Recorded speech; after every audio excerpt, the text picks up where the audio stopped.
Ringer lactate RL का खतरा का एहसास इस्लामपुर अनुमंडल अस्पताल में डॉक्टरों और नर्सों को पहले ही हो गया था।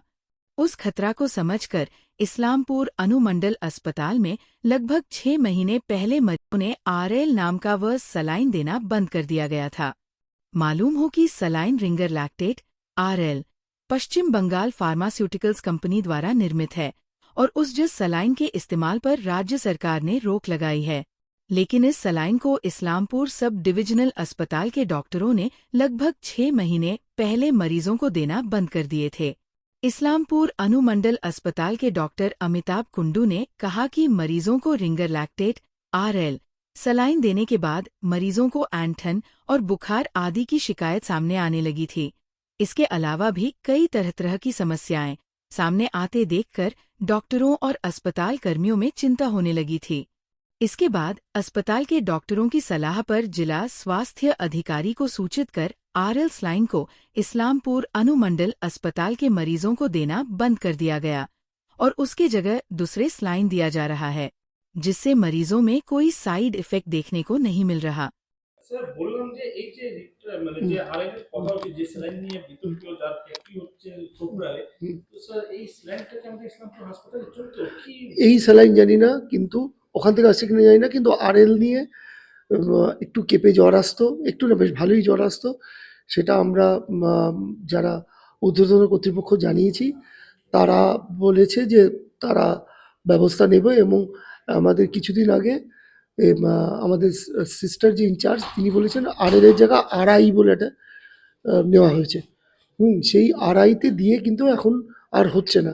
আমরা সেই পুরনো অভ্যাস মতন এনএসআরএল লিখে যাচ্ছি, কিন্তু মানে সিস্টাররা কিন্তু আমাদের বারবার বলছে আমাদের পুরনো অভ্যাস, কি বলবো। তো আরআই দেওয়ার পরে আর হচ্ছে না। নিশ্চয়ই তারা দেখেছেন, সেই জন্য এটা হচ্ছে।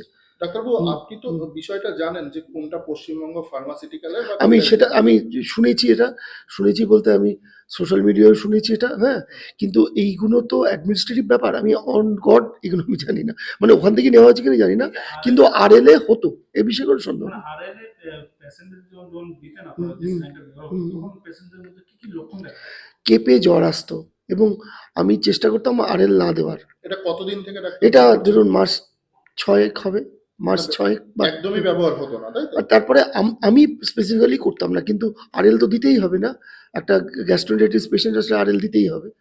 হ্যাঁ, সেক্ষেত্রে কি করতেন স্যার? সেক্ষেত্রে ওই এনএস দেওয়া হতো, মুখে ওরাল আমাদের ওআরএস রয়েছে সেটা দেওয়া হতো। ওআরএস পেশেন্ট শুনুন, আমাদের বইতে লেখা আছে যদি খুব খারাপ না হয় পেশেন্টকে ভর্তি নিতে হয় না, কিন্তু এখানে বাই পাবলিক ডিমান্ড ভর্তি নেওয়া হয়।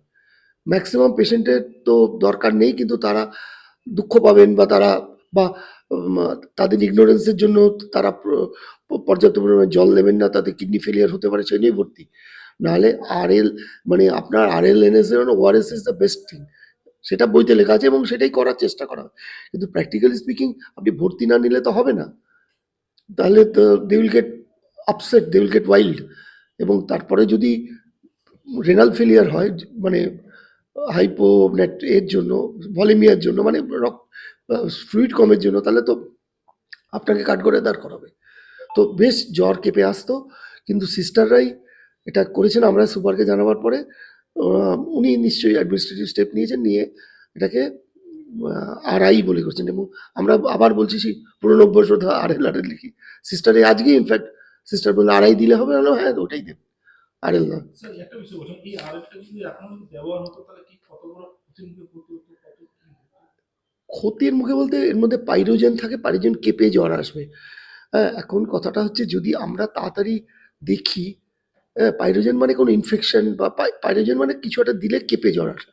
সেটাকে যদি আমরা এখানে তো লোকেরাও খুব খুব কি বলবো, খুব মানে তারা ওয়াকিবহল, সিস্টাররা ওয়াকিবহল, কারণ সিস্টারদের সব কিছু ফেস করতে হয় সঙ্গে সঙ্গে। তো দৌড়ে গিয়ে ওটাকে বন্ধ করে দিত, দিয়ে দেওয়া হতো, ঘুমের কিছু দেওয়া হতো এবং ডেকাড্রন দিতে হতো। সেই জন্য কিন্তু মানে এটা যদি ধরুন পাত্তা না দিয়ে যদি করা হতো তাহলে কি হতো উই ডোন্ট নো, সেটা সময় বলবে, বা আমরা করবো কেন যখন জিনিসটা জানি, কারণ এগুলো আগেও হয়েছে।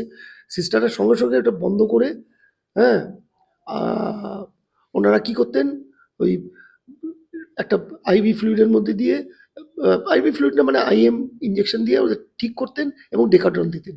ডেকাড্রন দিলে কমে যেতেন। ওই যে আপনি বলছেন যদি অনেকক্ষণ ধরে চলে কি হবে সেটা তো জানা নেই, কিন্তু এতদিন শুনেছি ধরে- যে এটা করলে হয়তো খারাপ হতে পারে, কারণ একটা জিনিস যাচ্ছে সেটা খারাপ হতে পারে। আপনারা আগে একটা আজ পেয়ে গেছিলেন। আজ তো এরকম হয়, আজ মানে কি এটা এটা নতুন কিছু না, এটা হয়।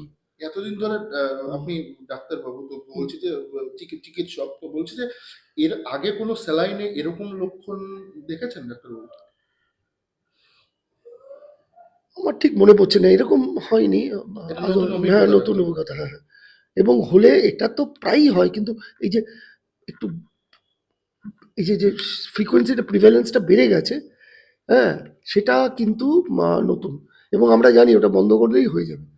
কিন্তু এটা যদি অনেকক্ষণ ধরে চলে তাহলে যে কি আপনি যে জিজ্ঞেস করলেন সেটা তো, খারাপ কিছু হতে হ্যাঁ পারে। হ্যাঁ, সেটা তো উই ডোন্ট নো, কিন্তু এইটা মানে আমার সিস্টাররাও জানে, আমরা ডাক্তাররাও সবাই জানি।